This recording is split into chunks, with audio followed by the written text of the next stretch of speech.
I think it's 9 o'clock. We can call our meeting to order, and Jack is here. And Chuck will not be here, so we can proceed with our roll call. Jeanette, if you would, please. George? Here. Helen? Todd? Here. Jack? Here. John? Here. Here. Yeah, item 2 is to verify our notice of our meeting. Notice the meeting was published and agenda. Item 3 is to approve our minutes of March 8th, unless someone has a correction that needs to be made, or addition that needs to be made. This is our March 8th meeting. I'll make a motion to approve the minutes. I'll second that. Motion by Jack and second by John to approve the minutes in March 8th. Further comments or discussion? Let's see. If not, I believe, Pat, I have you down as first, okay, with that. John? Yes. I'll vote yes. Jack? Yes. George? Yes. Ellen? Carried. Still sign language this morning. And item 4, we need to adopt our agenda for today's meeting. Also move that we adopt today's agenda. I'll second. George has moved to adopt the agenda for the day, March 29th, and Pat has seconded that. Further comment? Discussion? If not, John on that motion? Yes. I'll vote yes. Jack? George? Yes. Helen? Pat? Yes.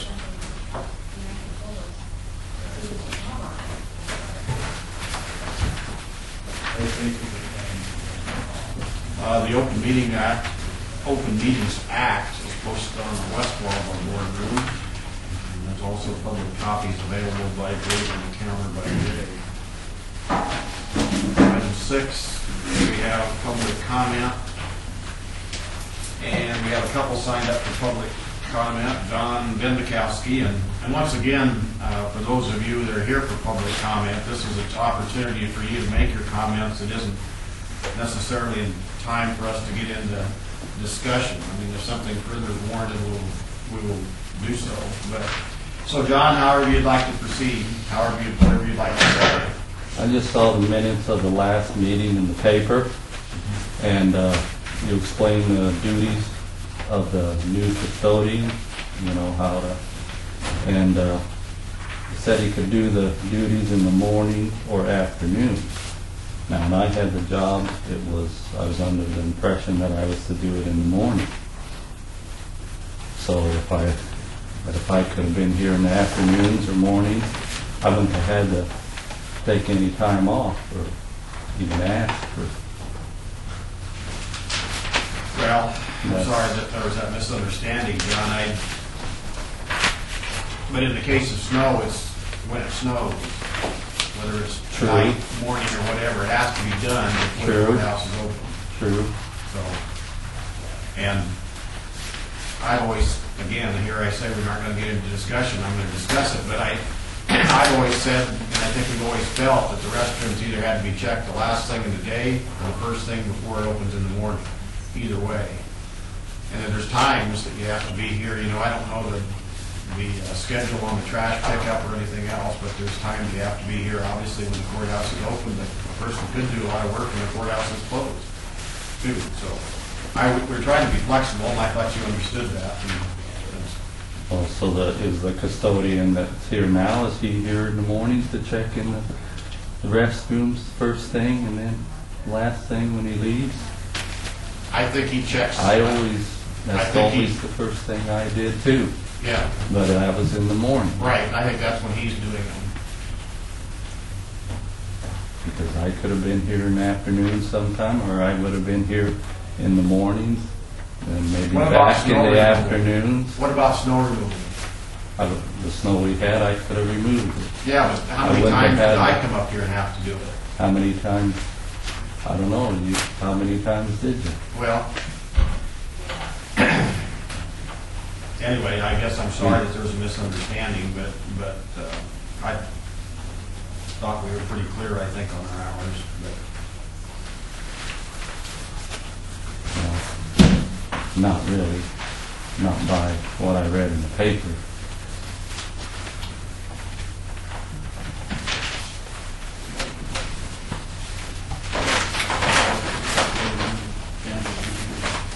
Larry, Larry, I think he understands the fact that he has to be in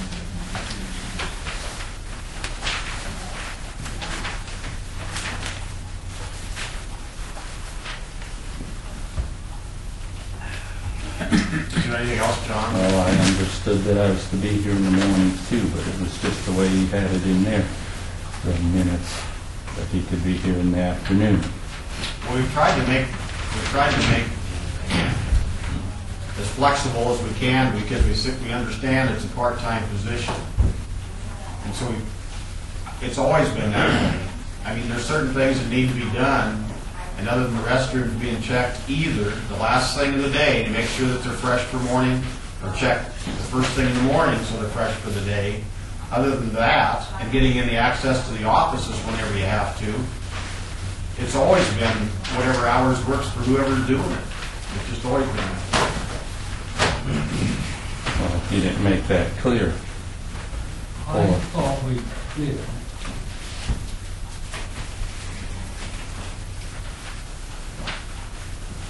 My understanding was everything was first thing in the morning.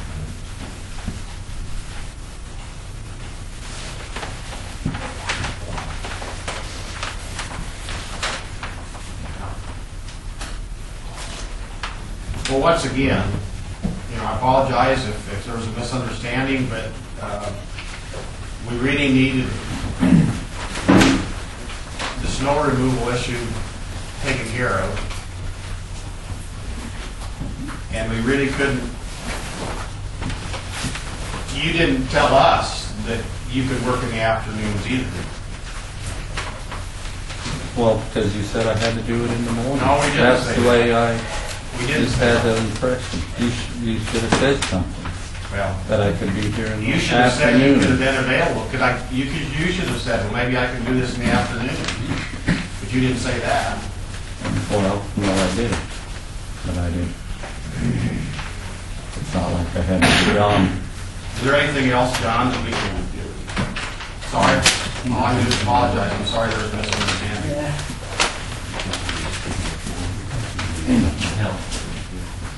The next is on our public comment section. We have Jake Redhauer. And Jake, I think it's defense and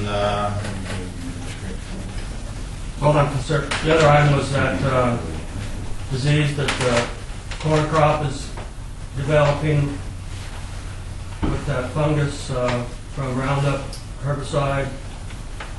Could affect the economy of the county, something to watch. And then the third item I have listed there is that I'm in favor of selling the hospital. But am I allowed to comment on the civil defense again?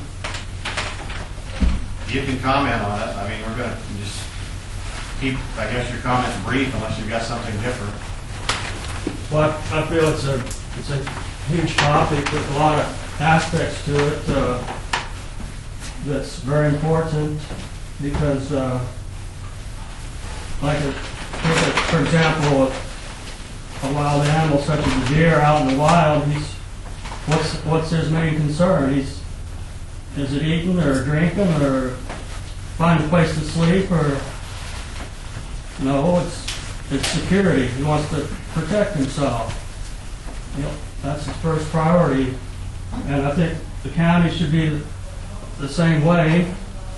Our first priority would be the security of the county, I think, as supervisors, because without that, everything else is potentially lost. It's not something that keeps nagging at a person, because it's not like you get hungry every day. You don't get attacked every day, but I think it might be kind of like a snake sneaking up on a little robin bird that just came out of the nest. That robin's just going to keep watching that snake until that snake gets close enough, and then it's going to strike. And I feel like you guys have put the snake in charge of the. Who are you calling snake then? I'm saying the snake is the threat. The number one threat to this county is the government, because you look at history, and it's the government that's been killing the tens and hundreds of millions of people in the last 100 years. Somebody like me, I can't kill that many by myself. It's got to be organized, and so that's why the founding fathers wrote the Constitution to limit these guys, because they knew the government was dangerous. And if you trust like George Washington said, that government is a dangerous servant and a fearful master. You got to watch them, or if you've been watching them, you'll see that they've been getting more and more control all the time in this society. They've been usurping power and jurisdictions, and they want to take over little bit by little bit. They're just getting more and more. They want to take over the whole healthcare system and turn it into a communist, socialistic type of system. And you know, you can just see what they're doing, what their intention is, and they created this fraudulent money system. That's more evidence that they're evil. Because, like, if I gave you, say, 3 items of money, and I wanted 5 items back, you wouldn't be able to do it if there was only 3 items in the whole world. You'd go bankrupt. And that's the way the economy, that's the way the money system works. It's fraudulent. What the county, my recommendation is that you review that contract to see what authority they have to do whatever, and if it's not clear, then make it, to get it clear. It's the LEOP, the Local Emergency Operation Plan. I think that's the number one threat, is those guys coming in here and taking over the whole county, and they want to kill 80% of the people in the world, and they especially hate the white people.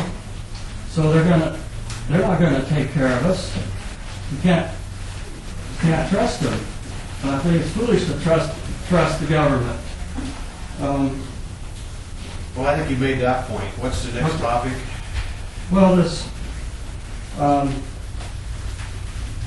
I lay with the GMO fungus among us. I'd like to make this available to the public or the supervisors. It's this. Well, I mentioned it pretty much already. You can just look that over, and I don't need to get much time on that. The third item is to sell the hospital. I think taking care of a hospital is a function that private enterprise can handle very well. We don't need the county involved in a hospital. I don't think we could sell it for anything but we invested in, because I think it was a bad time to invest in the hospital just before the Depression hit. It's when people run out of money and the government's out of money. They had to raise their debt limit, and they were having trouble Did getting you it. realize there was an election on the hospital? Yes, it did. And how did that come out? The majority of the people, what did they want? Well, I think they voted in favor of it. Well, isn't that kind of how democracy works? Well, no, because democracy. Oh, it isn't.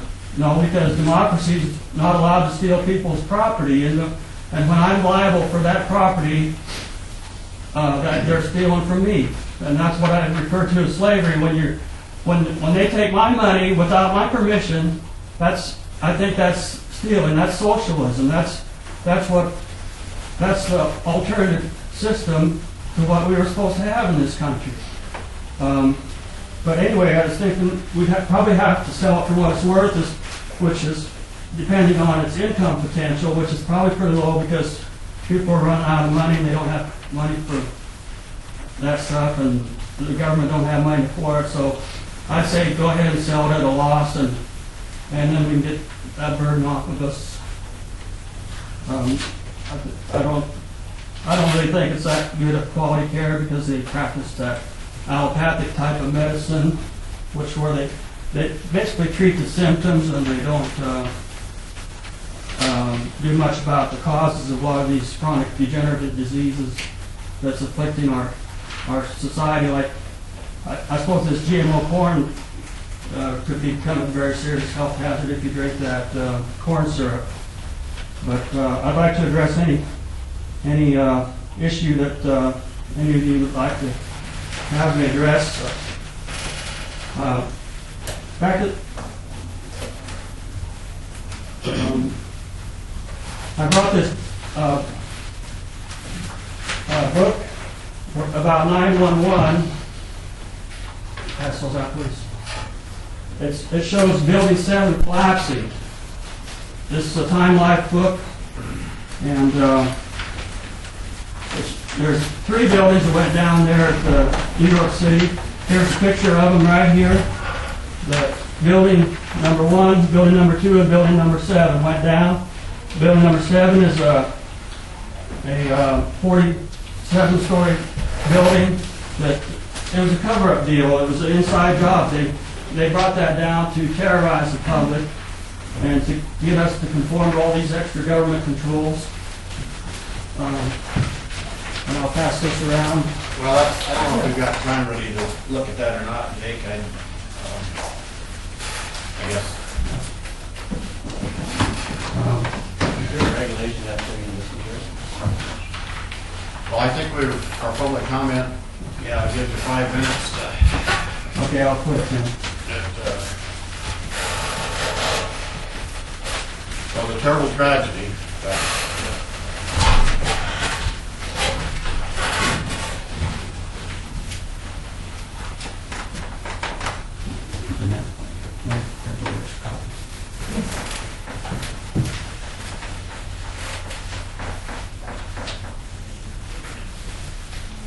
Well, they do wars and stuff like that. Governments go bad all the time, and you got to keep an eye on them. Thank you.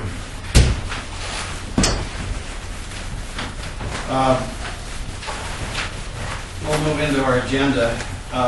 Gary Peterson is here. We have that later on under 10D, under new business, Gary, to review or act on our public defender applications. And Gary has an appointment in Howard County, and so he wanted to stop by a minute and talk to us. So however you'd like to proceed, sir.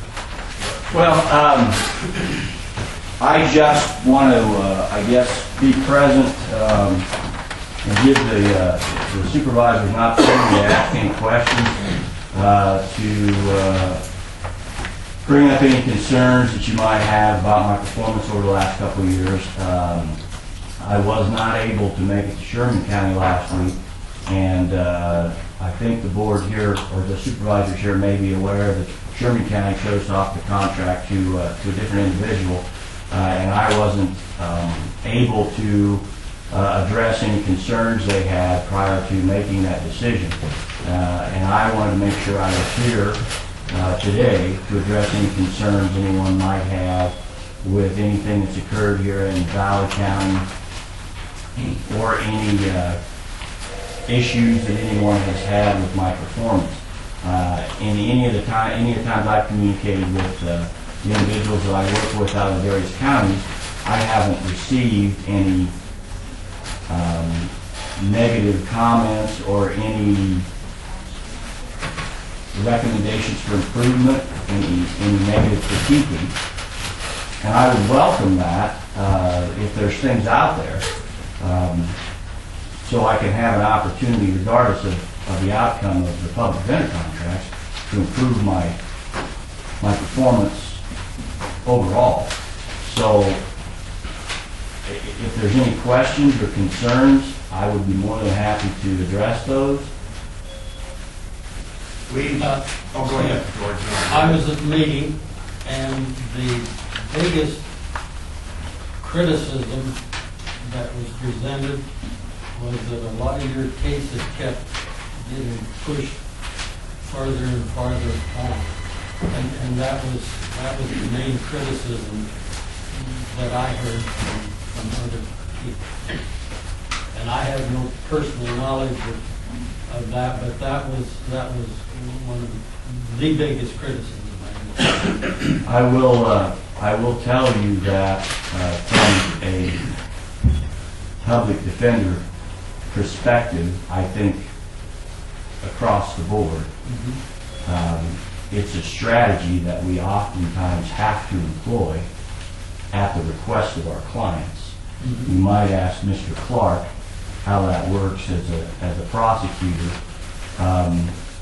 but from an attorney's perspective, if we have a client who gives us the marching orders, you do everything you can to delay this because I know I'm going to jail.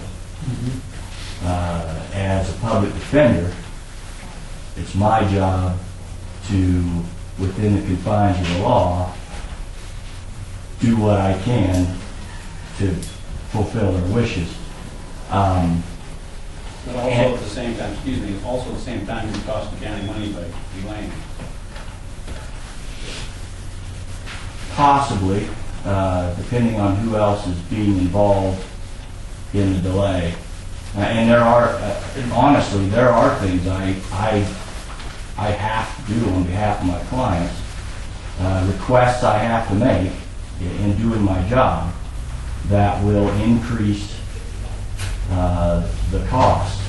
The one thing I will point out, I honestly believe that the biggest cost to any of the counties that I serve would be jury trials.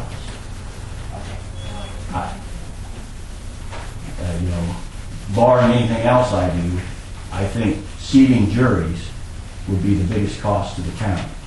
Not only to the county budget within the government, but to the individuals that have to come in, the 40 or 50 individuals that have to come in for a day and serve that time. I will point out that although there's a few cases now that I have done everything I can to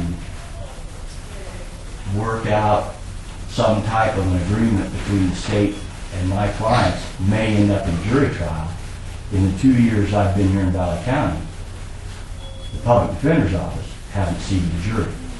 And part of that is because I'm willing to go the extra mile to negotiate the cases, to do the investigation myself.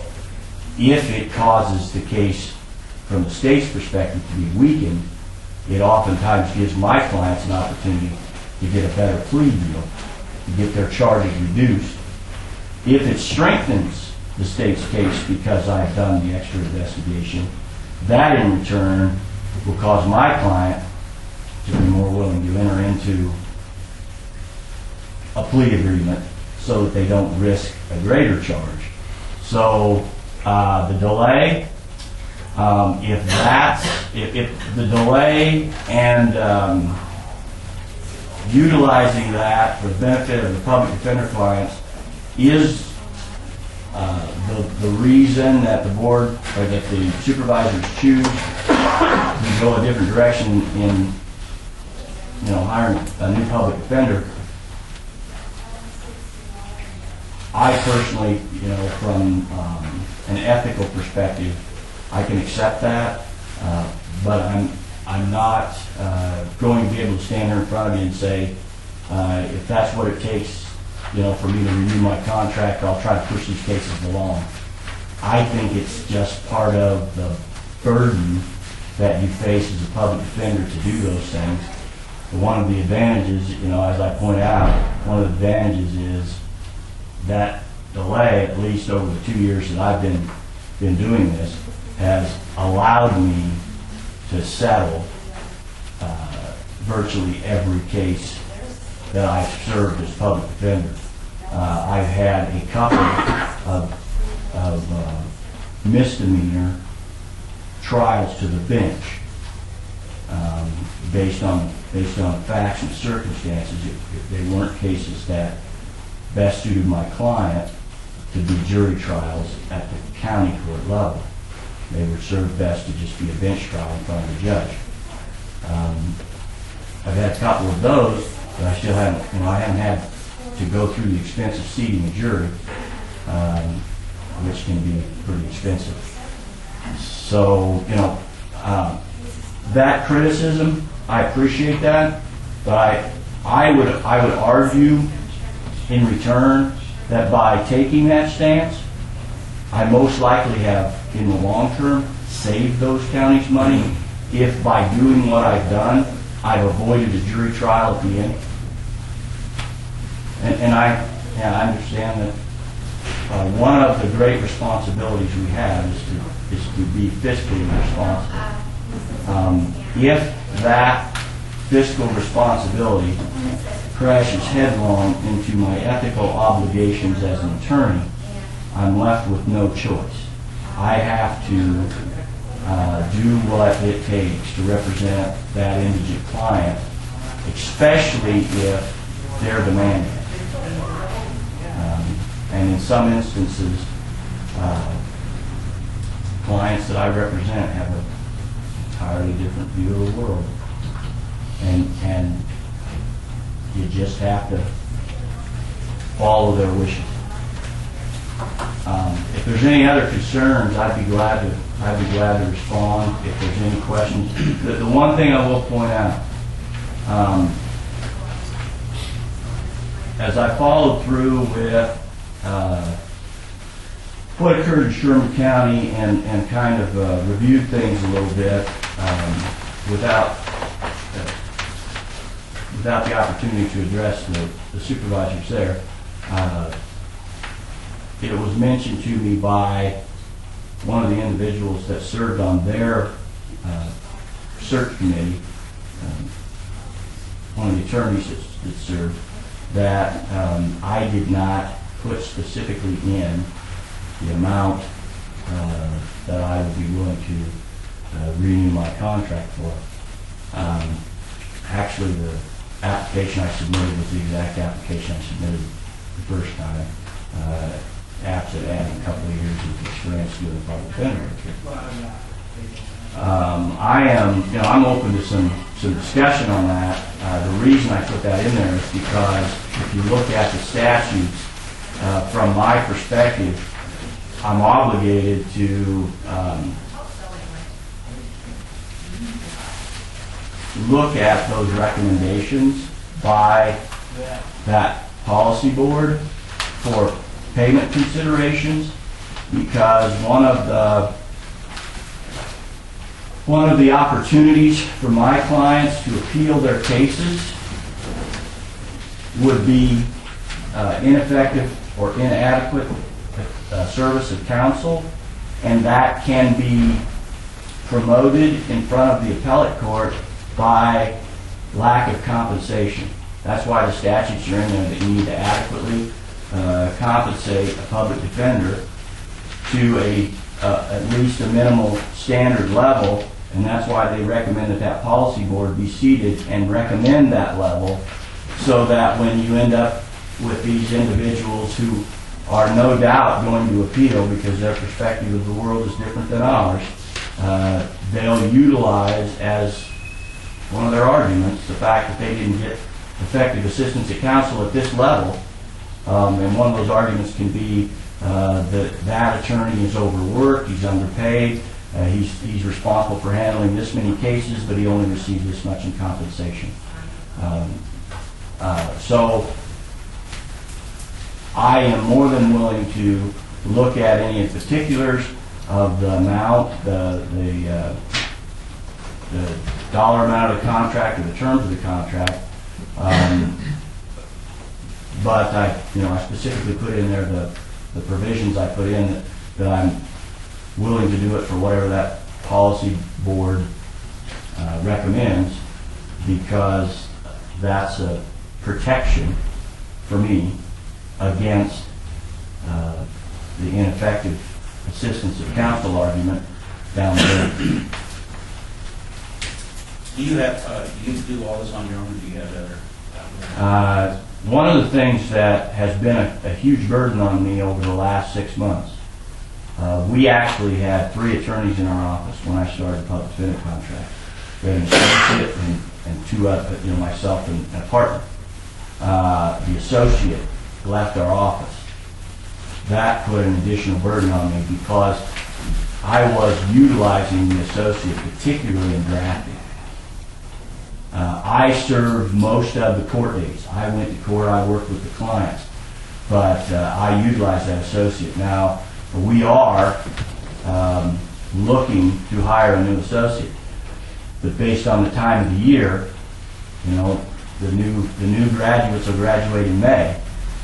We're a few months away from probably being able to hire an associate. Since the associate's left, my partner has covered probably half a dozen court appearances for me.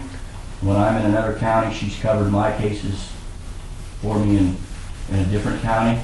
And I have at least 4 staff members, 2 full-time and 2 part-time, that assist in managing the caseload from the counties that I've been doing the public defender contract.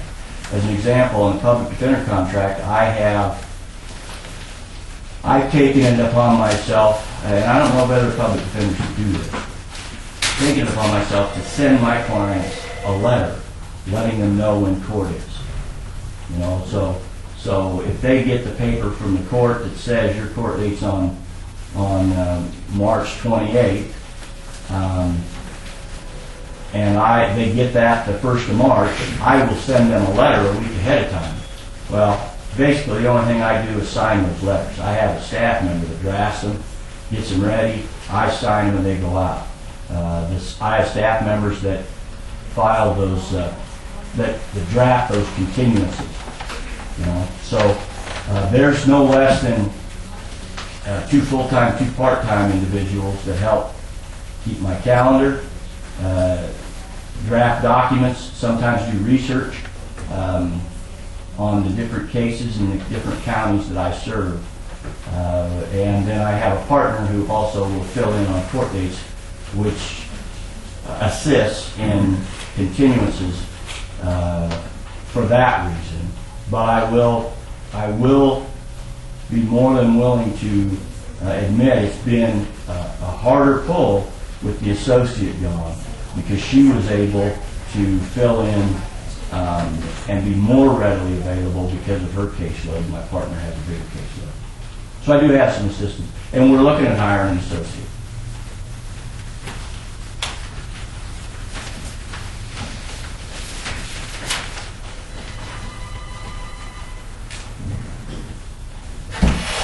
Well, I think, like George did, I think that was their main concern, because there was so many cases that were delayed, and then they also had a list of, basically they called them no-shows, when no one showed up at all. And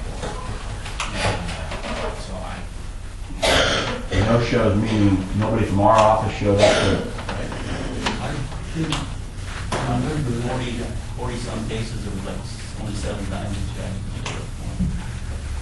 I don't know, that's the list. I was gonna bring it, and I put some to the desk at home. 40-some cases that I only showed up 7 times. Is that me Or just actually went to them, but then you delayed most of them? Well, Delayed or no show or whatever. the number of times that I would continue cases, I would accept that as being readily available, and I also would accept if they're saying that my clients didn't show up. I mean, if they're saying that I had a bunch of times that my clients didn't show up, and so I asked for continuances, I would accept that too, because that's part of the role. Yeah, and I think it's too bad you weren't there. Well, and I understand, and I hope folks know where I was that morning. I was in court. See, last week I had court, 5 out of 5 days.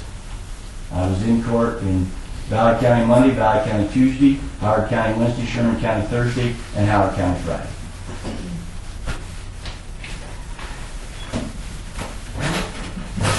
Appreciate you coming in.